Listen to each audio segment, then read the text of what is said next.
I eat my peas with honey. I've done it all my life. It makes my peas taste funny, but it keeps them in my knife. It's a little different kind of poetry than we just did. I don't really eat my peas with honey. I don't even really care for peas, but I am a fan of simple and clever, albeit meaningless, little sayings like that. That one I got from my grandfather, who could recite dozens of them with a kind of Appalachian charm. And I think I attribute that to my early love of language. Language is something that we all use as a tool every day, so shouldn't we be as competent with it as possible? I'm going to talk to you tonight about simplifying the creative process and about how, and using writing as an example. But when we boil it down to 3 steps, which is what I've done, you'll see that whether you're a painter or a sculptor or an accountant or a writer, you might be more creative more often. I think I want to use writing as the example because it's one of the things that I do professionally, and I happen to believe that anyone can actually write when you use these 3 steps. But fewer and fewer people actually are. In fact, in the age of the internet's LOLs and OMGs, it's becoming powerfully, cleverly created prose is in danger of disappearing completely. An example of that is this dictionary that you can find on the internet. Maybe some of you have seen it, but it's many pages long. It's AFAYC as far as you're concerned. I mean, it's becoming increasingly possible to communicate with abbreviations. HIWTH, I hate when that happens. OT1H on the one hand. PLMK, please let me know. You've got to be kidding. So you can see that it's becoming increasingly more possible to communicate without the poetry of English language, but at what cost? How many times have you seen the word Y-O-U-R used when somebody meant to say you are on the web? Just today. I mean, it is minor, right? But it's indicative of something else. And it bothered my coworkers and I so much that we ended up creating these little public service announcements that we call Grammar Time. And they're actually on our blog. And we define the word, and we use the word in a sentence. And now you can, and we throw another your in there too. And we do it with some others too, and we throw 2 in there for 2, 2, and 2. And so you can go here, and you can forward this address to someone who's making this offense, and they'll think that we're a jerk instead of you, and they might stop doing that. Or do it less often, anyway. But is this the evolution of the English language laziness or ignorance? Or is it, like Felix Dennis just suggested, an American compulsion or obsession with convenience because it's fast and easy? Does it even matter? Does it really matter that people are speaking this way? Well, I contend that it does, that inaccurate writing is contributing to a general dumbing down of America of our society during a time when it's more important for our culture to evolve in a smarter way. Accuracy matters, and facts matter. There will never be another Beatles. There will never be another Elvis. There will never be another Shakespeare. Language has changed too much for too many reasons. There are more words invented every few years than the Bard had in his entire lexicon. But that doesn't mean that we can't all try to communicate more effectively and more creatively. Now, there are a lot of experts and books and blogs out there that'll tell you how to become a better writer. I'm not going to do that. I'm going to talk to you about this process that I've defined, 3 steps to any kind of art and being more creative. And I said it was simple. But until you start, you can't finish. Everybody's had an idea that they haven't acted upon. When you have an idea, unless you make a furtive attempt to actually create, it can die where it was born. So I encourage you to realize that this is 1/3 of an equation, and to take next time you have an idea and want to do something creative, don't say I'll do that later. I'll learn how to do that someday. Act on it. And as you're starting, be an idea generator, be organized, be a self-starter, and act with determined follow-through.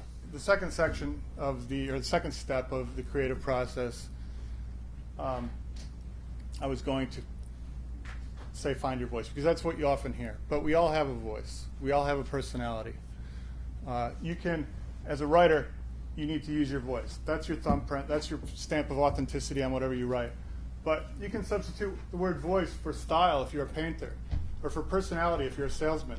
And you can inject creativity into everything you do if you make the furtive attempt to start and then put your thumbprint on it and act with some conviction in the creation.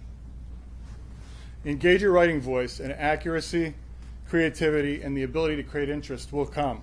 Lastly, half of all art is knowing when to stop.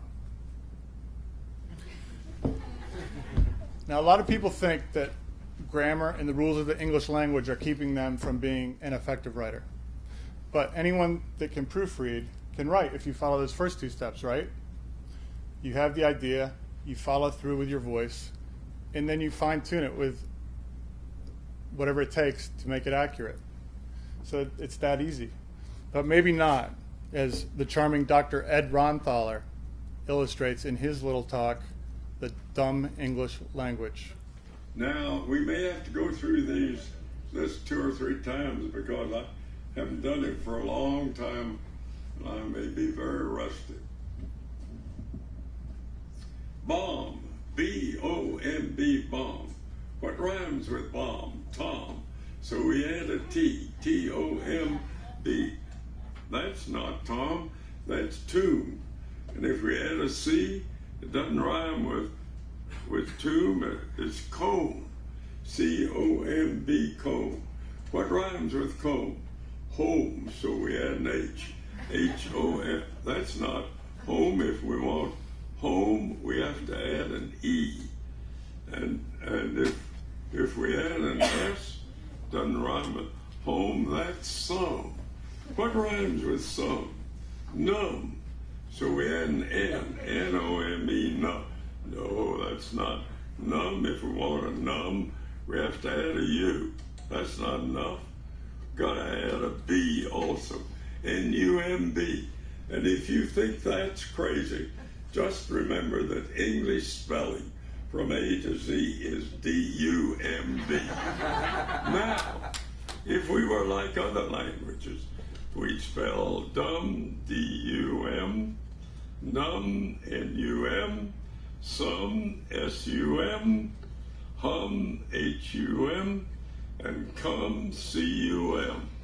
And if we want every Tom, Dick, and Harry to be able to write and read, that's the only way it will ever be D-U-M.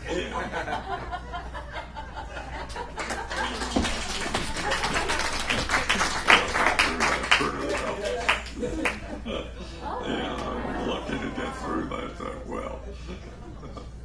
You voice.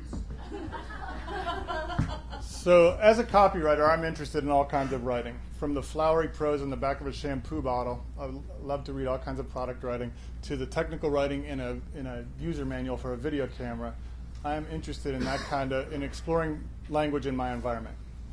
And I'm not perfect. Someone could make a hobby of finding the mistakes that I've made. But as the student, I'm always finding things in my environment, regionally and around the world, that interest me. And does everybody see something missing here? And then, and I don't mean to be mean-spirited at all. They have great pizza. But if your name is Pat, you can go in. If it's not, you can't. And there's the same thing's missing in this learning center. So, again, I don't mean to be mean-spirited, but the point is, they started and they used the voice. They have a creative style, and they didn't finish, or else maybe they simplified the creative process too much. Almost all of the writing that I do now is to educate a target audience about a brand, a product, or a service. And I've come to love that. And it's a challenge to work with a small business to make them excellent in some way. But I still enjoy writing essays, songs, and stories as much as I do my what I do day to day. Most of the businesses that I write, we work with, some of which you may know, none of whom were just shown on the screen. As a diversion, I still do other kinds of writing, and this is one example, a short film that was an official Sundance Film Festival selection. Please enjoy it.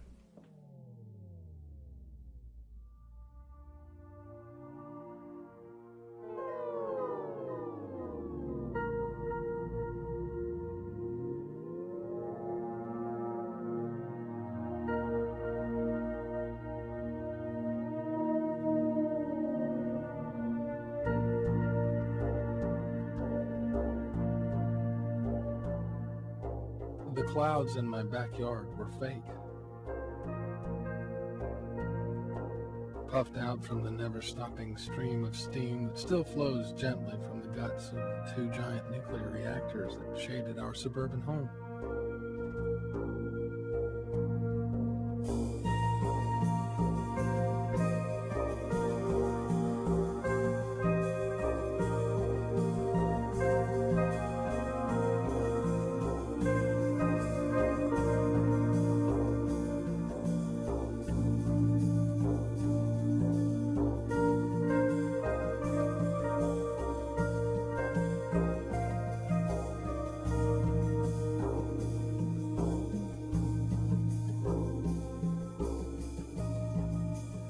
And every night while I slept, rods of naked uranium were evangelizing to H2O, tempting it to rise heavenward, turning mighty turbines so that the digital glow of my clock radio could haunt my dark room.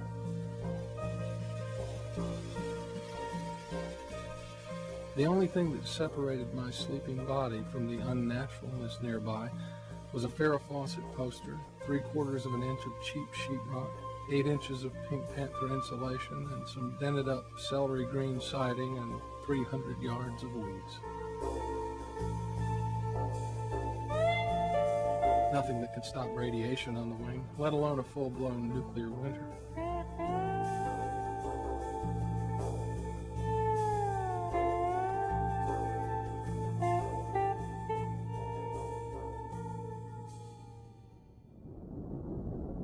When you're young, you always expect the world's going to end.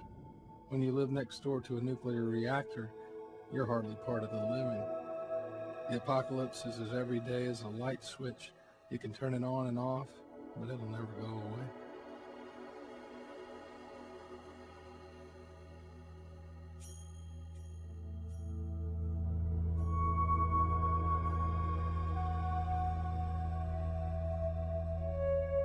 We used to live in the city where death is far more common than it is 300 yards from a towering pair of brick tits. That's what my dad called the cooling towers, brick tits. He said we lived next to the Jane Russell National Monument. It crossed my heart.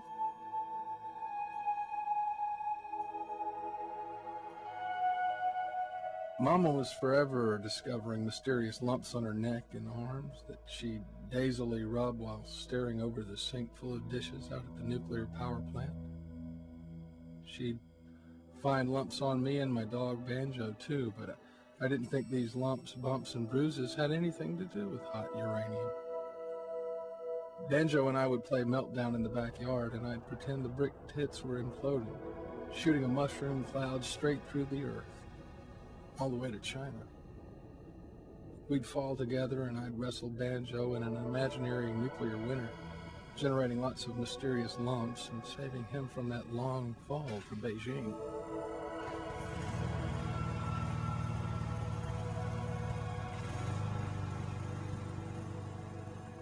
One time when our neighbor was mowing his lawn and I was just sitting and watching him from my bedroom window, I was just sitting and petting Banjo and watching him push his mower along the security fence when he suddenly stopped and pulled out a handkerchief to wipe a sheet of sweat from his forehead. At that same moment, my stomach lurched and Banjo barked. At that same moment, the red lights atop the security fence began rhythmically flashing. Mama ran in, scooped us up, and got us into the station wagon.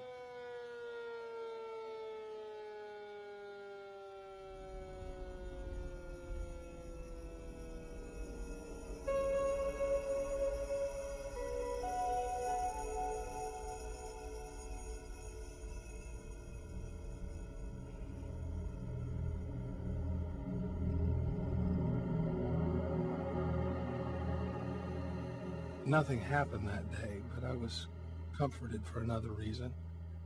I thought about my neighbor stumbling back and Banjo barking, and my stomach lurching like it did, and I thought, we'll know.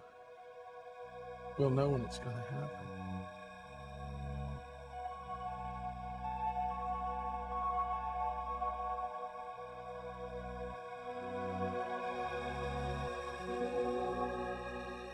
Every day I still think I'll die, but every night the sun sinks quietly below the fake clouds, behind the brick tits, and shines happily on China.